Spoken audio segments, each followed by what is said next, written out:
Hey everybody, welcome to another episode of Fridays from the Farm with Farmer Chris. So it's raining this week today. Didn't really rain all week, but it is raining today. So I figured I'd take you around and talk about rain a little bit. We visited this topic in an earlier episode, but I think it's worth going around and checking out now because there's water moving through the farm and the animals acting differently. And then we can kind of talk about how water affects the soil out here in our athletic field versus the way that it interacts with the soil in the Peace Park. So we're going to do a couple little experiments and just kind of wander around seeing how things are going. On top of that, we'll have That's Art, as well as a Curious Corner, and of course, Jokes with Robin. I hope y'all are having a terrific day. I know I am. Take care. The goats, they're not so into the rain. They really stay inside on these days and only venture out to maybe explore for a moment. But then otherwise, they just stick around inside, don't you? Not wanting to get wet? Yeah, this is why the goats don't wear rain jackets. You can see that our chickens prefer to be out of the rain. They stay under their little cover on sunny days to stay in the shade, and on rainy days to stay dry. And our chickens are not chickens of the sea, like you saw last week. So I wanted to talk about soil. So here we are out in our athletic field. There's no cover. So when rain falls from the sky straight down to the ground, nothing stops its velocity or its momentum until it hits the ground.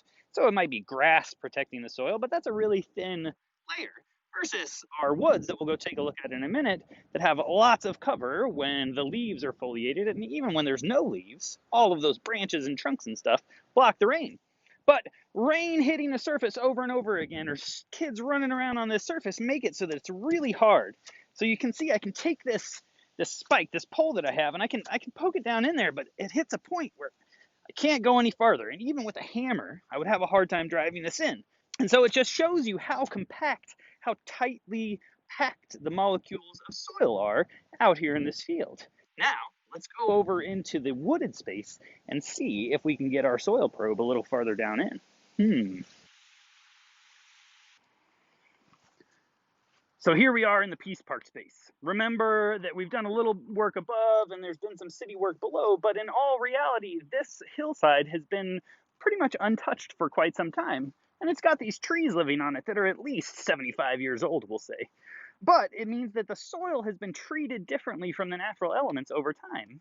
The leaves and the trees have blocked that water, which means the soil might not be as compact, in addition to a lot of organic matter falling on it over time with fall and the leaves on the ground.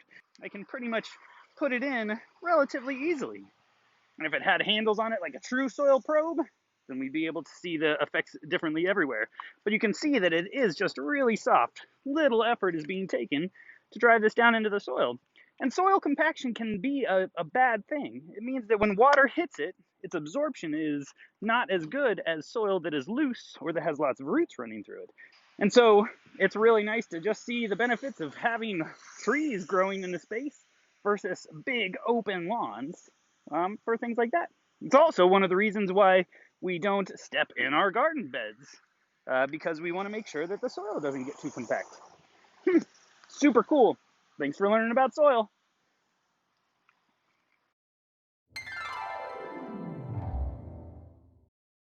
Hey everybody, welcome to another episode of That's Art. So I'm here in front of Sunrise by Roy Lichtenstein.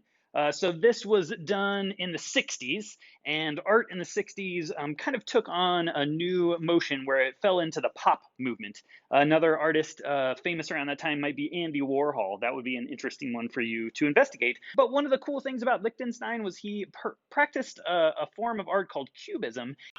Quick pause. Farmer Chris was incorrect in saying that this is Cubism. It's actually Pointillism. We'll find an artist that practices Cubism next week. Enjoy the rest of the segment.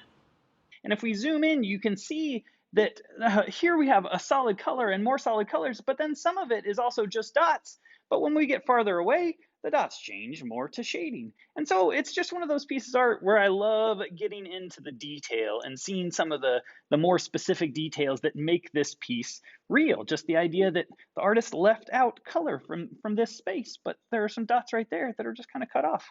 I just love it because it comes together as a whole piece. So I hope you enjoy this piece of art, and that, again, there's some art in your life. Y'all take care.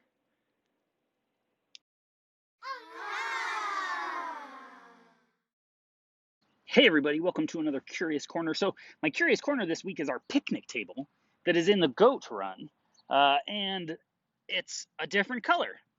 I noticed this week as I was walking around doing chores that our picnic table has turned orange, and we didn't paint it.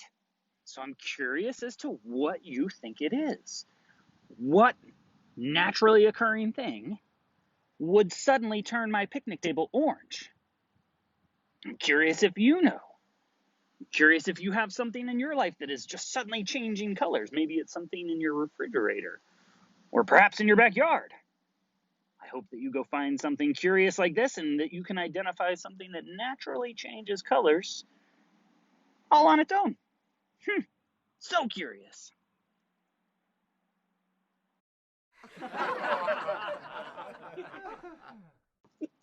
So what do you call it when it rains chickens and ducks? Foul weather.